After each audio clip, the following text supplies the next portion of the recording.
जय हिंद everyone. Welcome to study with एके।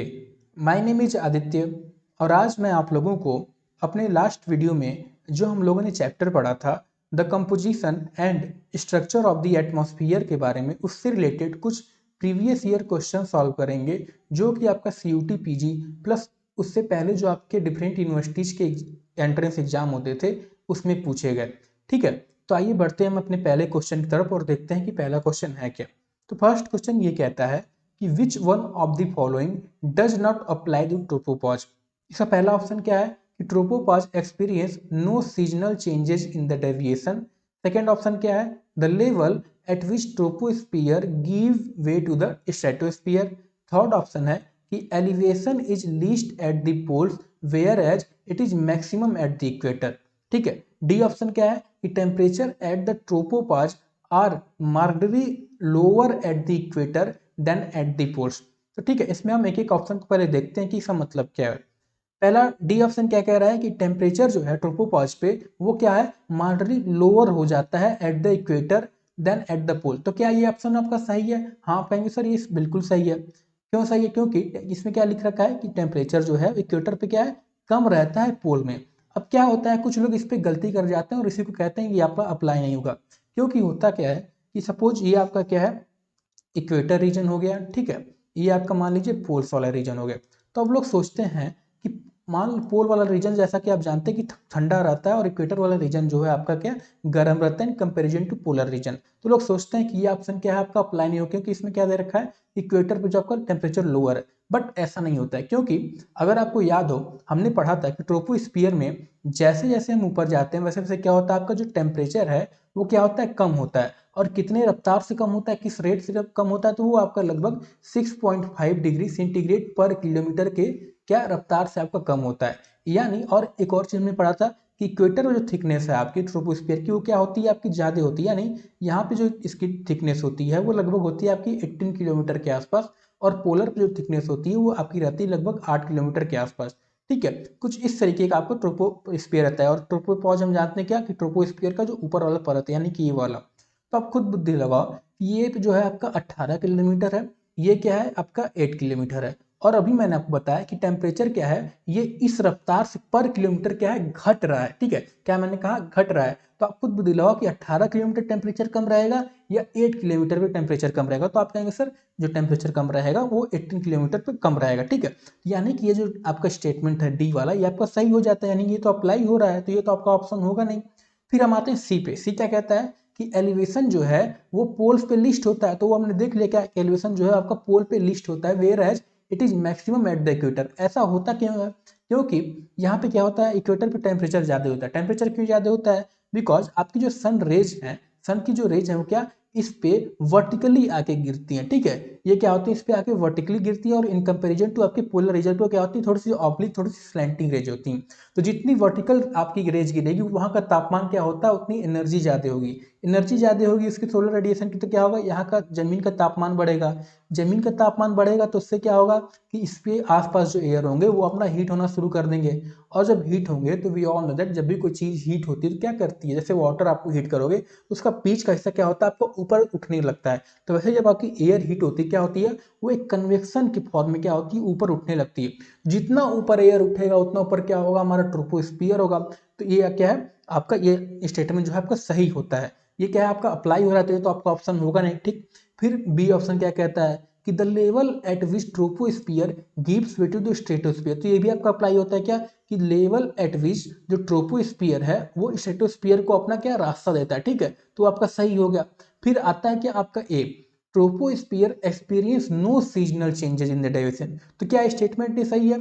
कुछ लोग कंफ्यूज हो जाते हैं क्यों? क्योंकि अगर मैंने आपको जरूर पढ़ाया था कि क्या होता है कि ट्रोपोस्फियर जो है वो क्या होता है जैसे जैसे आपका सीजन चेंज होता है वैसे वैसे क्या होता है आपका चेंज होता है। ठीक है, वही यहाँ पे दे रखा है लेकिन यहाँ पे क्या दे रखा है ट्रोपोपॉज जो है एक्सपीरियंस नो सीजनल चेंज। तो क्या ये आपका स्टेटमेंट अप्लाई होता है? तो आप कहेंगे सर नहीं ये क्यों अप्लाई नहीं होता है। क्यों नहीं अप्लाई होता? क्योंकि ट्रोपोस्फियर क्या है कि जैसे जैसे आपका सीजनल चेंज होता है वैसे वैसे क्या होता है कि उसकी थिकनेस जो है बढ़ती घटती रहती है। क्यों बढ़ती है कि सपोज आपका मान लो हॉट सीजन आ गया। ठीक है, आपका समर सीजन आया।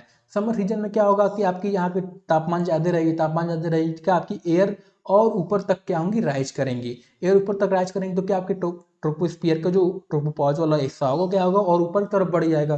लेकिन वही आपका विंटर सीजन रहेगा तो क्या होगा, उतनी ऊपर क्या होंगी आपकी, राइज नहीं करेंगी एयर। तो राइज नहीं करेंगी तो क्या यहाँ पे ट्रोपोपॉज जो होता है थोड़ा घट जाता है। तो यहाँ पे क्या दे रखा है कि tropopause experience no seasonal change, तो यह तो गलत हो गया ना, ट्रोपोपॉज तो है आपका सीजनल चेंज एक्सपीरियंस करता है, ठीक है। तो इसका जो करेक्ट ऑप्शन होगा वो रहेगा आपका ए। ऑलराइट, अब हम आते हैं सेकंड पे। सेकंड क्वेश्चन क्या कहता है कि the correct sequence of layers of the atmosphere from the surface of earth upward is, यानी अर्थ के सरफेस से ऊपर की तरफ एटमॉस्फेयर की जो लेयर्स, उनका करेक्ट सीक्वेंस क्या है, ठीक है। तो वी ऑल नो दैट क्या सबसे नीचे आपका क्या आता है, ट्रोपोस्फियर आता है, फिर उसके ऊपर क्या आता है आपका स्ट्रेटोस्फियर आता है, फिर उसके ऊपर क्या आता है आपका मीसोस्फियर आता है, उसके बाद क्या आता है आपको कहीं पे थर्मो लिखा रहता है, थर्मो की जंग क्या आपका आइनोस्फीयर, एंड देन क्या आता है आपका एक्जोस्फीयर आता है, ठीक है। तो ये आपका क्या होगा लेयर। तो हम इसमें देखते हैं पहला ऑप्शन क्या कर रहा है कि स्ट्रेटोस्फियर, तो स्ट्रेटोस्फियर तो होगा नहीं क्योंकि सबसे नीचे क्या आ रहा है आपका ट्रोपोस्फियर, तो ये आपका गलत हो गया। ये आपका एक ऑप्शन हो सकता है। फिर हमने देखा क्या ट्रोपोस्फियर, तो ये भी आपका गलत हो गया। फिर हमने डी देखा तो ये आपका हो सकता है। फिर हमने सेकंड पे आए स्ट्रेटोस्फियर, हाँ ये सही है। फिर स्ट्रेटोस्फियर, ये भी सही है। फिर हम थर्ड पे आए क्या मीसोस्फियर, और यहाँ पे क्या आ रहा है आपका आइनोस्फियर, तो ये तो गलत हो गया ना, क्योंकि आइनोस्फियर जो है तो मीसोस्फियर के बाद में आता है, और यहाँ पे दे रखा है कि आइनोस्फियर जो है मीसोस्फियर से पहले आ रहा है। तो इसका करेक्ट जो सीक्वेंस होगा वो क्या होगा, आपका ऑप्शन डी हो जाएगा, ठीक। अब हम आते हैं थर्ड क्वेश्चन पे। थर्ड क्वेश्चन क्या कहता है कि which one of the following atmospheric layer reflect radio waves that are transmitted from the earth and gain back to the earth, यानी कि रेडियो वेव कौन से एटमॉस्फेरिक लेयर से वापस क्या होती हैं, टकरा के या ट्रांसमिट होकर वापस आ जाती हैं। इसके ऑप्शन पहले देख रहे थे, पहला option strato, second iono, third meso, and fourth the troposphere. तो करेक्ट जो इसका ऑप्शन होगा वो आपका क्या होगा, बेसिकली आइनोस्फियर होगा। क्या होगा करेक्ट ऑप्शन जो होगा वो आपका आइनोस्फियर। क्यों होगा, क्योंकि हमने पढ़ा था कि आइनोस्फियर में क्या होता है, यहाँ पे जो आपके बेसिकली गैसेज होते हैं बेसिकली चार्ज हो जाते हैं, यानी बेसिकली यहाँ पे इलेक्ट्रॉन पाए जाते हैं, बेसिकली चार्ज पार्टिकल पाए जाते हैं। तो ये चार्ज पार्टिकल क्या करते हैं, जब आपकी रेडियो तरंगे जो आती हैं यहाँ पे टकराती हैं तो क्या करती हैं, इसको ट्रांसमिट बैक कर देती हैं, ठीक है। इसके लिए इसका जो करेक्ट ऑप्शन होगा वो होगा आइनोस्फियर। और आइनोस्फियर में हमने ये भी पढ़ा था कि यहाँ पे आपके और 3 डिफरेंट लेयर पाई जाती हैं, ठीक है। डी लेयर हो गई आपकी, ये सब लेयर हो गई, ये सब वगैरह इसमें पाई जाती हैं, ठीक। फिर आता है आपका क्या फोर्थ क्वेश्चन। फोर्थ क्या कह रहा है कि the ozone sphere which is confined between the heights of 15 kilometer to 35 kilometer lies in, यानी ओजोन स्पीयर जो है कौन से लेयर में पाया जाता है, ठीक है। तो इसका ऑप्शन क्या क्या है, पहला मीसो, दूसरा स्ट्रेटो, तीसरा आइनोस्फीयर, एंड फोर्थ ट्रोपोस्फियर। तो हमने पढ़ा था कि ओजोन स्पीयर जो है वो बेसिकली आपका किस में पाया था, स्ट्रेटोस्फीयर में पाया जाता है, ठीक है। इससे होता क्या है कि सपोज आपका ट्रोपोस्फियर हो गया, यहाँ क्या होता है हमने पढ़ा था कि जैसे जैसे ऊपर जाते हैं टेम्परेचर क्या होता है आपका कम होता है। फिर आता है आपका स्ट्रेटोस्फियर।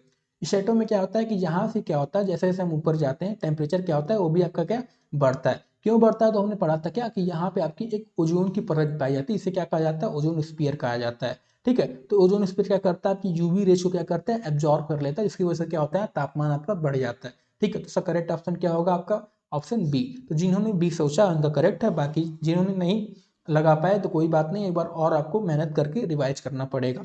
ऑलराइट, फिर फिफ्थ आते हैं। फिफ्थ क्वेश्चन क्या कहता है कि the atmosphere contains chemically inert gases. Inert gases का मतलब क्या होता है, यहाँ पे थोड़ी सी आपको केमिस्ट्री जाननी चाहिए।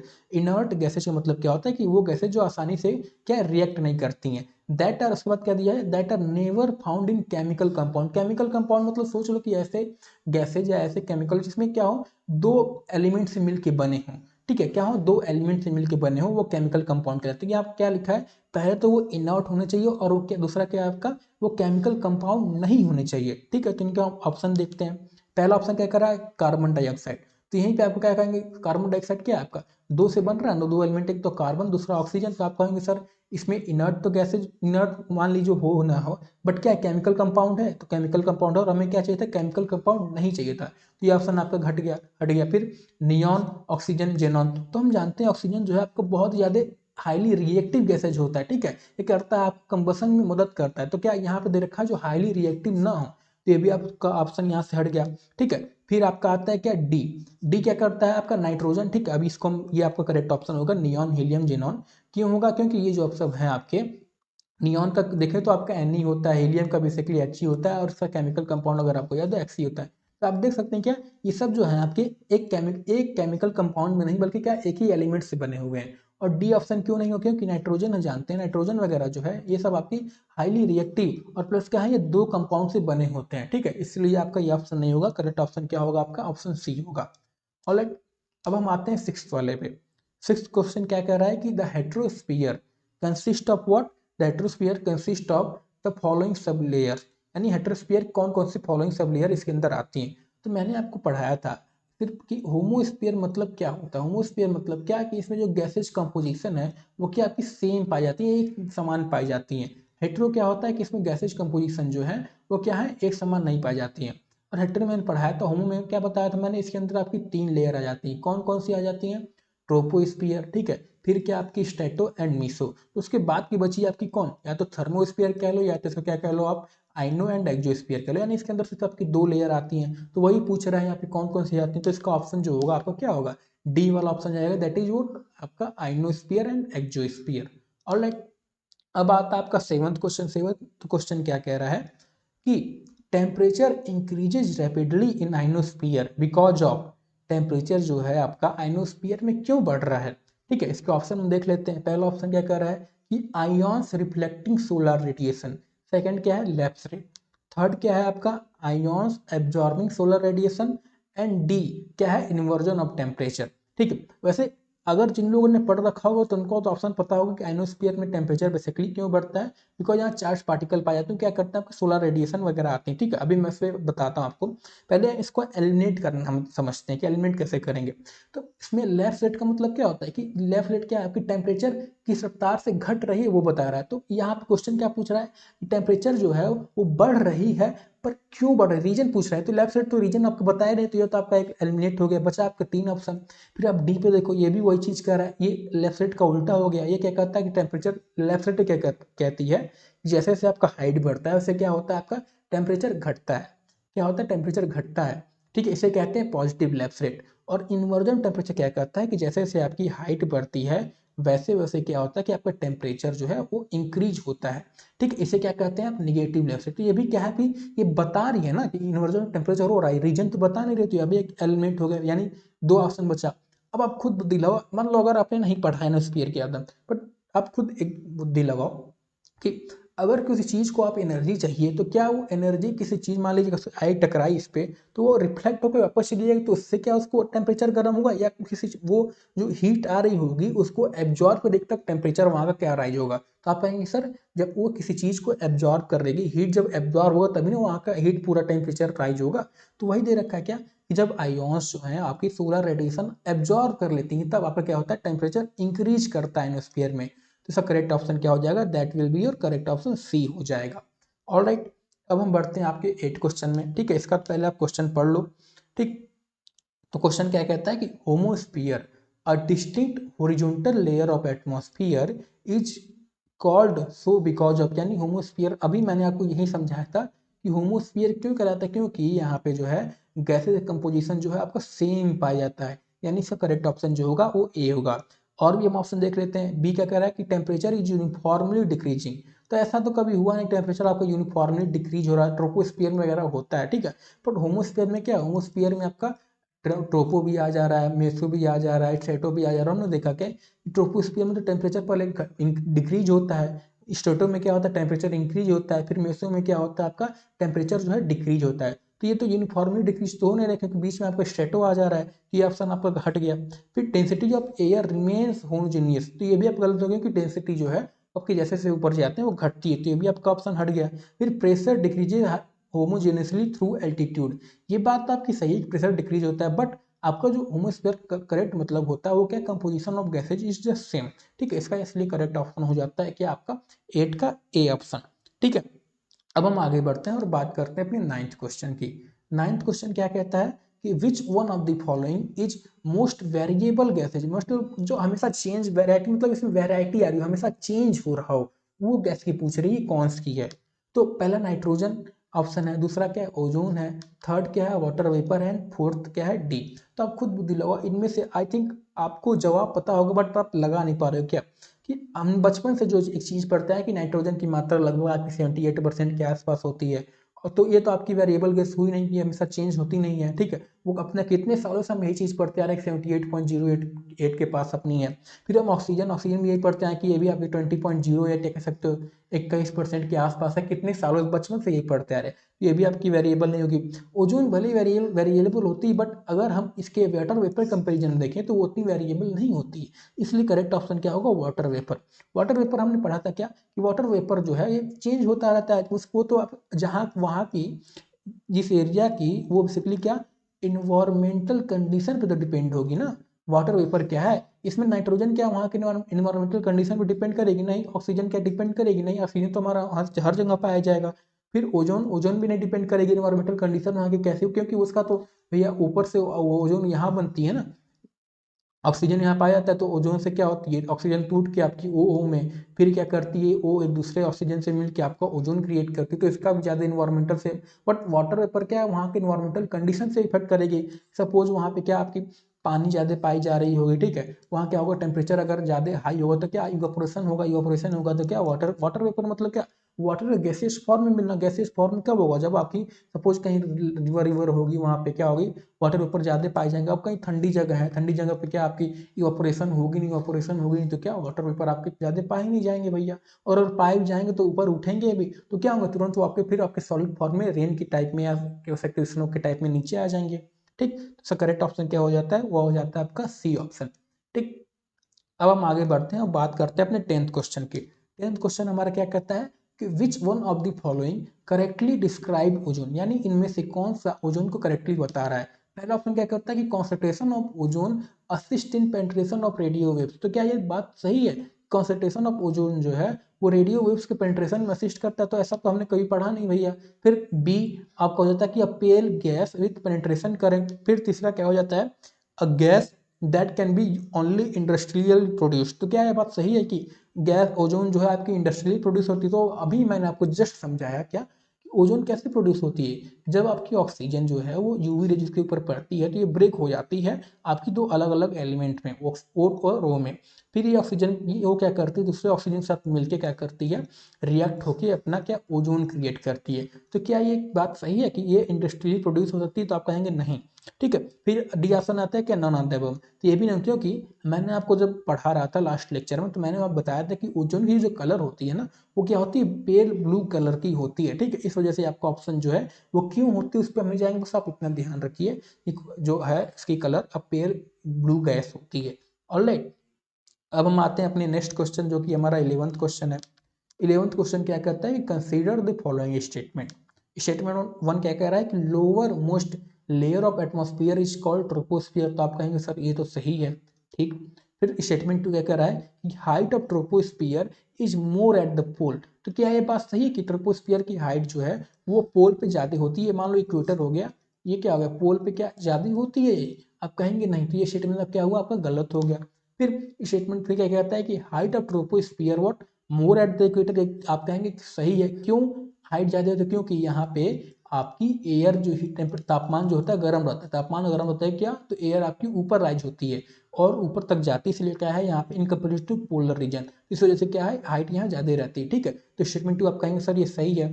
तो पूछ क्या रहा है कि which one of the above statement is और ट्रू अबाउट द ट्रोपोस्फियर, तो आप कहेंगे sir statement one and statement two आपका सही हो गया, यानी इनमें से कौन सा आपका C option will be correct, क्या हो जाएगा आपका सी ऑप्शन करेक्ट हो जाएगा, that is statement one and statement third, ये क्या आपका गलत है, ठीक है। 11th का ऑप्शन क्या हुआ आपका सी, ठीक।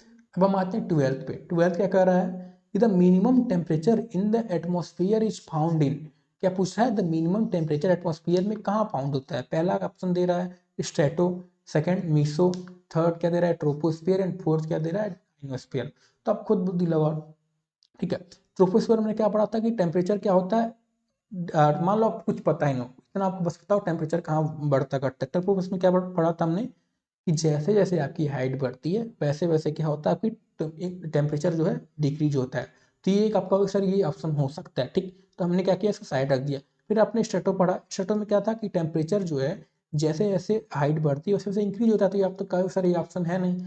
अभी अब आयनो भी हमने पढ़ा था क्या कि जैसे जैसे टेम्परेचर है वो हाइट बढ़ती है वैसे से क्या होता है इसमें इंक्रीज होता है, तो आप कहोगे सर ये नहीं, 50-50 ऑप्शन बचा ट्रोपो एंड मीसो के बीच में। तो मीसोस्फीयर में क्या होता है, ये आप इसका ऑप्शन पहले बता दूं क्या सही होगा, वो रहेगा आपका बी। ये क्या है, आपका सबसे ज़्यादा मिनिमम टेम्परेचर यहीं पाया जाता है।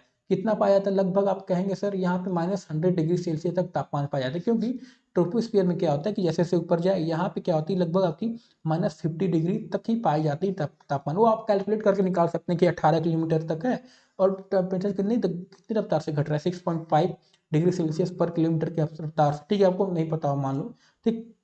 फिर उसके बाद हम ऊपर जाते हैं तो स्टेटों में क्या होता है, तापमान आपका बढ़ने लगता है। फिर क्या होता है, तापमान -50 से होकर आपस कहाँ चला जाता है, या तो हम डायग्राम एक बनाया था लास्ट में अपने लेक्चर में, तो जीरो पहुंच जाता है। फिर जीरो से क्या होता है, मीसोस्फीयर में क्या होता है, यहाँ क्यों टेम्परेचर बढ़ा, because of ozone presence. Ozone क्या करती है, यूवी रेज को अपना एब्जॉर्ब करती है। फिर हम ऊपर आए, अब यहाँ पे वही चीज़ जो ट्रोपोस्फीयर में क्या है, जैसे जैसे ऊपर जाते हैं तो क्या होता है, एयर की डेंसिटी कम होती है। अब एयर की डेंसिटी कम होती है तो क्या, वहाँ पे हीट बेसिकली ट्रैप नहीं हो पाते हैं, ठीक है। और एयर को, और यहाँ पे क्या होता है, यहाँ जाके CO2 वगैरह ज़्यादा पाए जाते हैं in comparison to this area. तो CO2 क्या करता है, आपकी एक ग्रीन हाउस गैस है जो कि क्या करते हैं, इसको ट्रैप करते हैं हीट को। अब जाइए, और वाटर वेपर भी भैया, वाटर वेपर सब आपके नीचे पाए जा रहे हैं, तो क्या उतनी हीट आपकी ट्रैप हो जाती है। बट यहाँ जाएंगे तो यहाँ उतने मात्रा में वाटर वेपर ना पाई जाएगी, ना CO2 पाई जाए, तो क्या यहाँ तापमान घटेगा और बहुत तेजी से घटेगा। तो कितने घटता है आपका, लगभग -100 डिग्री सेल्सियस की रफ्तार से घटता है। तो इसलिए इसका करेक्ट जो ऑप्शन होगा वो क्या होगा, आपका ऑप्शन बी हो जाएगा, ठीक। अब हम आते हैं 13 क्वेश्चन। 13 क्वेश्चन क्या कह रहा है कि the amount of carbon dioxide in the atmosphere is, ये जो था 2012 में पूछा गया था, ठीक है। इसका पहला ऑप्शन क्या हो जाता है, 0.04, सेकंड हो जाता है 0.33, थर्ड हो जाता है 0.03 एंड फोर्थ हो जाता है 0.30। तो प्रेजेंट डेटा के हिसाब से आपका इस समय की अगर मान लीजिए क्वेश्चन पूछे, तो प्रेजेंट डेटा के हिसाब से जो करेक्ट ऑप्शन होगा वो रहेगा आपका ए ऑप्शन, जो कि आपके 0.04 के आसपास इसका पाया जाता है, ठीक है। अगर उस समय के हिसाब से देखें तो उसमें से आपको कुछ भी हो सकता था, बट प्रेजेंट टाइम में क्योंकि कार्बन डाइऑक्साइड मात्रा जो है हम जान रहे हैं क्या वो बढ़ते जा रहा है, ठीक है। तो भले आपने 0.36 मैंने आपको पढ़ाया था, बट उसके कंपेरिजन में भी क्या है, मात्रा प्रेजेंट टाइम को मैंने डेटा जो था वो एनसीईआरटी बुक से निकाला था, वो लगभग आपका आई थिंक 2017-18 के आसपास प्रिंटेड बुक थी। बट अभी मैंने नेट पे सर्च किया तो उस पर दे रखा था कि आपका जो प्रेजेंट मात्रा है वो लगभग 0.04% के आसपास, ठीक है। तो अभी के आसपास मतलब 2025 के आसपास अगर कुछ क्वेश्चन पूछे तो आप ये ऑप्शन लगाएंगे या आप याद रख लीजिए, ठीक है। सकता है क्वेश्चन रिपीट कर ले। फिर 14 क्वेश्चन है कि how much time of average weather condition are usually considered for deciding the climate of a region. ये भी मैंने आपको पढ़ाया था कि क्लाइमेट को डिसाइड करने के लिए, किसी रीजन के क्लाइमेट को डिसाइड करने के लिए लगभग 30 साल का क्या एवरेज लिया जाता है। हमने पढ़ा था क्या, वेदर और क्लाइमेट के लास्ट में, याद अगर आपको आ रहा हो तो हमने पढ़ा था। वेदर मतलब इसको ये सबसे बढ़िया तरीका है समझने का, वो क्या है इसका हिंदी मतलब, हिंदी में क्या होता है, मौसम हो जाता है। इसका क्या मतलब हो जाता है, क्लाइमेट का आपका जलवायु हो जाता है। तो आपने हमेशा कभी किसी को सुना है क्या कि कोई कहता है कि आज का जलवायु बहुत बढ़िया है, आज का जलवायु बहुत खराब है। तो हमेशा हमने क्या सुना कि आज का मौसम। तो वेदर मतलब क्या, डे टू डे दिखाता है। क्लाइमेट मतलब क्या, एक पूरा एवरेज दिखाता है। और ये यही पूछ रहा है कि कितने साल का इसमें एवरेज लिया जाता है। तो इसका इसमें जो इसका करेक्ट ऑप्शन होगा that will be your D option, that is 30 years, ठीक।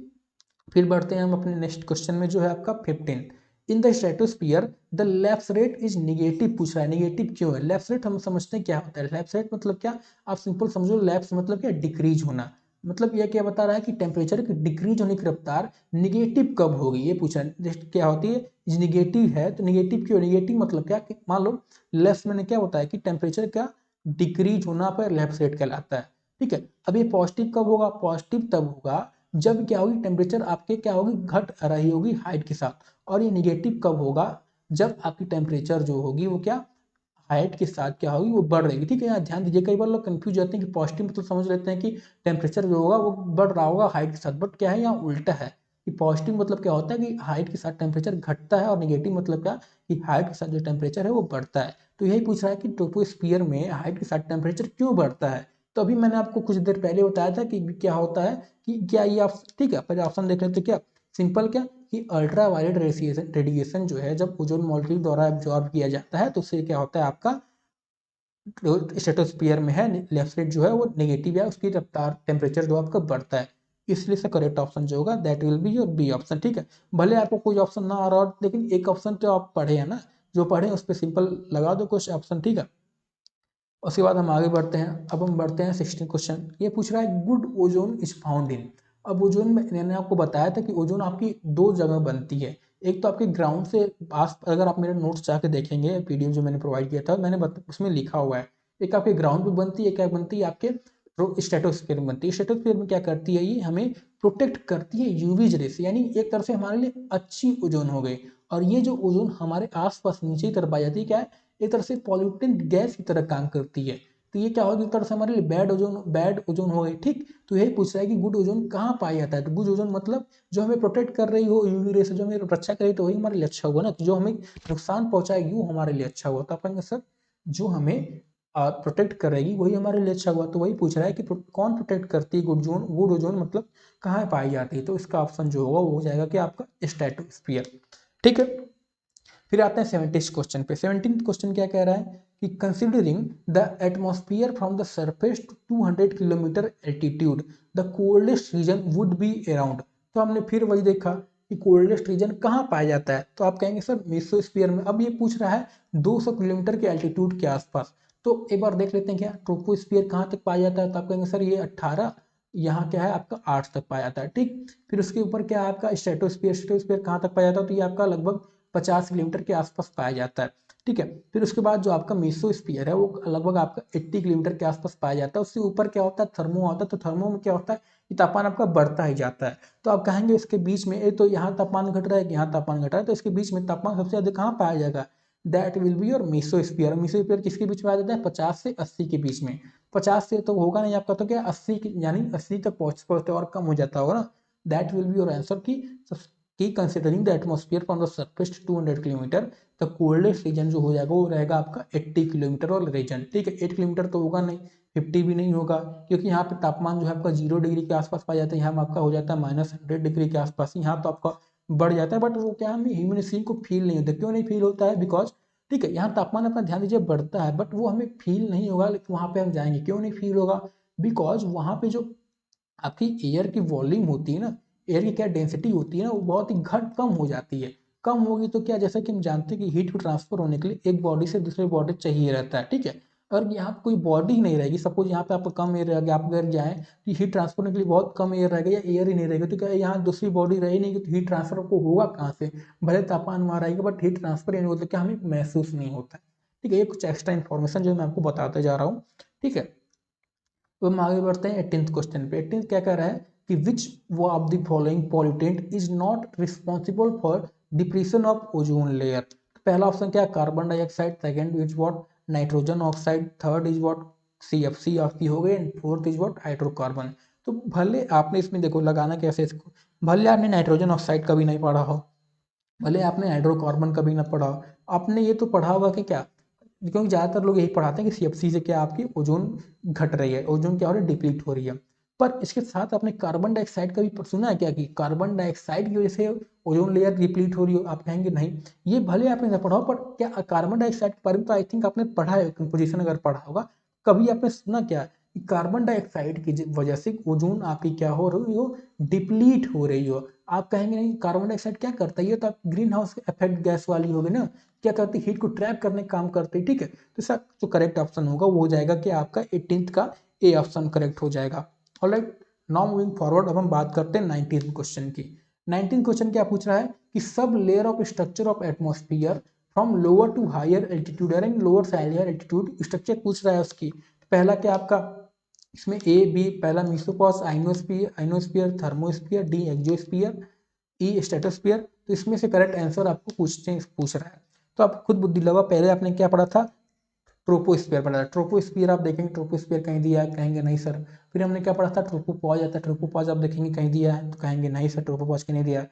फिर आता है क्या आपका स्ट्रेटोस्फीयर, तो स्ट्रेटोस्फीयर कहीं दिया है, तो आप कहेंगे हाँ सर ई दिया है। तो आप पहले देखेंगे ई किस में है, क्या यहाँ पहले ई आ रहा है, तो नहीं आ रहा है। क्या इसमें ई आ रहा है पहले, आपका नहीं आ रहा है। क्या इसमें आपका ई पहले आ रहा है, नहीं आ रहा है। तो बचा आपका क्या, एक ही option, that will be what your C option, that is EACBD।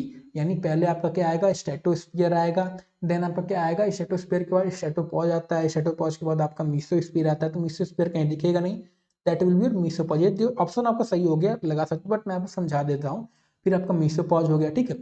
पहले क्या आ गया, ट्रोपोस्फीयर आया, ठीक है, ट्रोपो क्या आया, स्फीयर आया।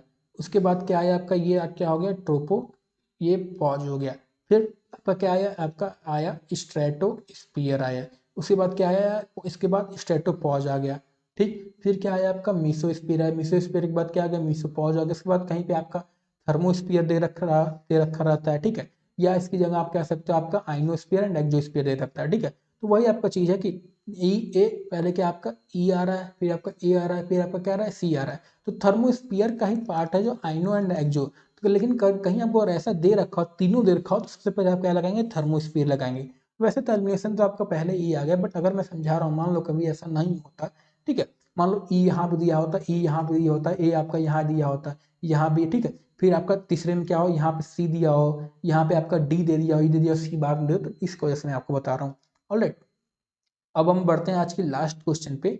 That is the water vapour content पूछ रहा है एटमॉस्फेयर में रेंजेस बिटवीन बाय वॉल्यूम। तो हमने पढ़ा था वाटर वेपर के बारे में कि वाटर वेपर जो है आपका पोलर रीजन में लगभग 2% पाया जाता है और आपका इक्वेटर रीजन में लगभग 4% पाया जा रहा है। ठीक है, तो इसके आधार पर हम ऑप्शन देखते हैं। पहला क्या पूछ रहा है, 0 to 4%। सेकेंड क्या है, 5 to 10%।